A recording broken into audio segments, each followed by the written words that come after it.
Tools पे गए, tools पे जाने के बाद active directory users and computer में जाएंगे, active directory and user and computers.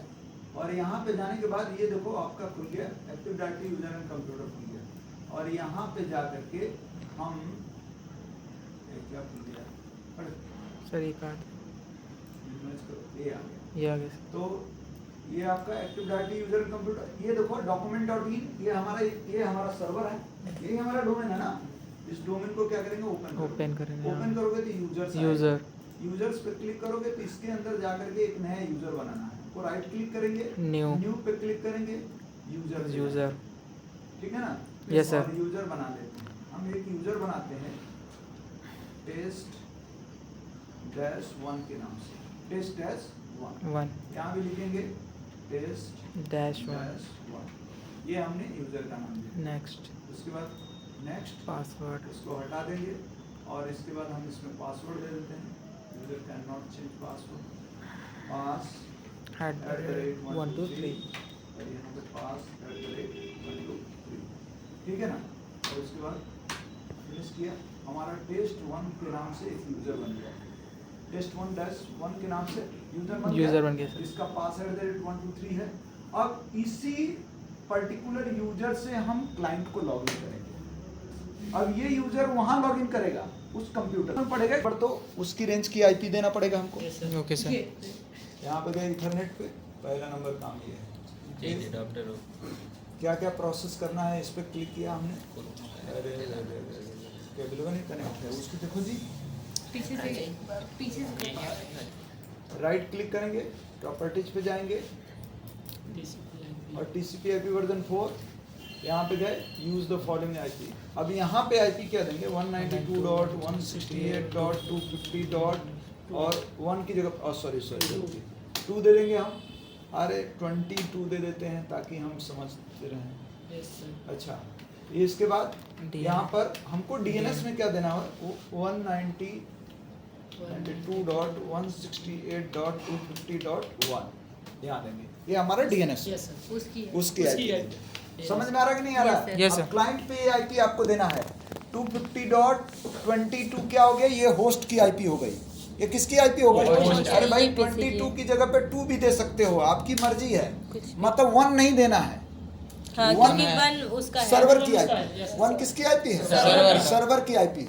आपको क्या देना है, 2 से लेकर के 254 के बीच में कोई भी दे सकते हो, 2 से लेकर के 254 के बीच में कोई भी आईपी दे सकते हो। तो हमने 2 दे दिया और यहाँ पे ये तो सबनेट मास्क ले लिया, और ये क्या हो गया 192.168.250.1 क्या हो गया, DNS की आईपी हो गई।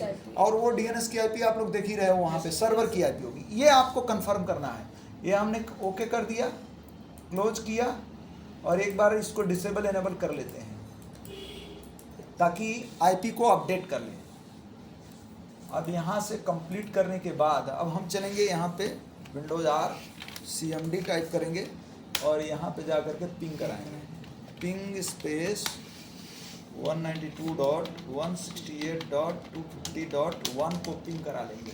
पिंग कर रहा है भाई? यस 1 तो पिंग कर रहा है, लेकिन हमारा डोमेन भी पिंग करना चाहिए। अगर जब तक डोमेन नहीं पिंग करेगा डोमेन नेम, तब तक समझ लेना कि ये कनेक्ट नहीं हुआ है, ठीक है। तो हम चलते हैं पिंग स्पेस document.in, है ना, और ये इंटर मारा हमने, पिंग कर रहा है भाई, डॉक्यूमेंट भी पिंग कर गया, document.ping.in पिंग कर गया। इसका मतलब हम लोग अब क्लाइंट को ज्वाइन कर सकते हैं।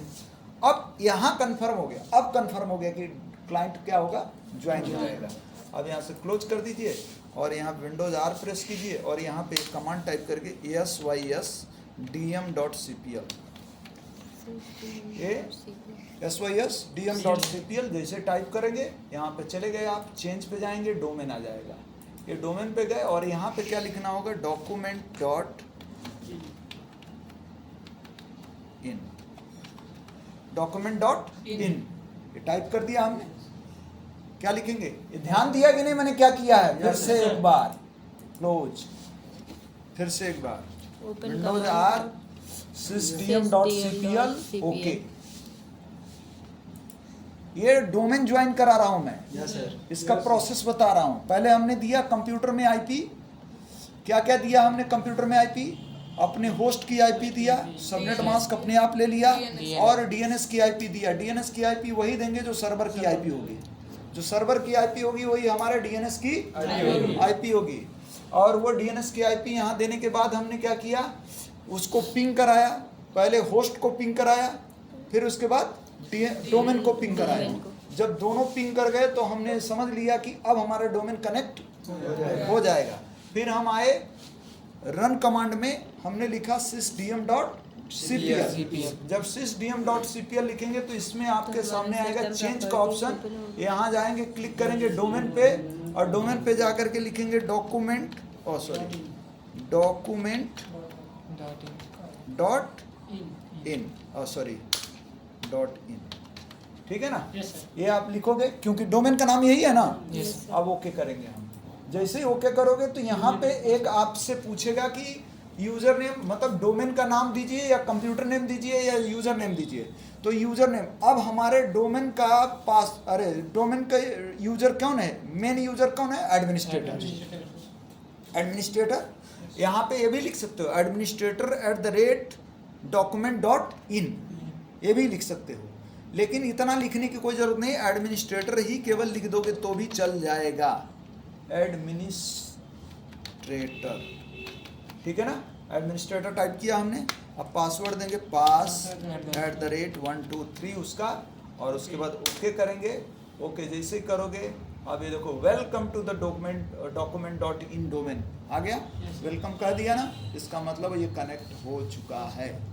अब क्या करेंगे, ओके, अब एक बार रिस्टार्ट करेंगे कंप्यूटर को, और जैसे ही रिस्टार्ट करेंगे हम किससे कनेक्ट हो गए, डोमेन से ज्वाइन हो गया। ये हो गया डोमेन ज्वाइन करने का प्रोसेस। ये हमारा डोमेन ज्वाइन हो गया।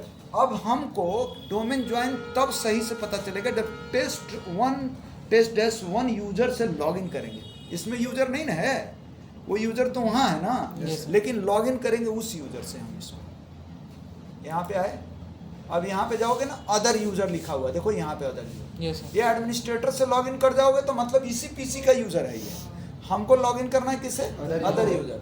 अदर यूजर पे जाओगे तो ये देखो आपका साइन इन टू डॉक्यूमेंट लिख के आ रहा है, मतलब वो डोमेन का नाम दिख रहा है, दे रहा है। अब यहाँ पे लिखेंगे test-1, ये यूजर नेम हो गया, अब पासवर्ड pass@123 इंटर, ये देखिए लॉगिन हो गया, ये कंफर्म हो गया कि अब हम लोगों ने डोमेन ज्वाइन करा लिया। अब ये प्रैक्टिकल आप लोगों को खुद से करना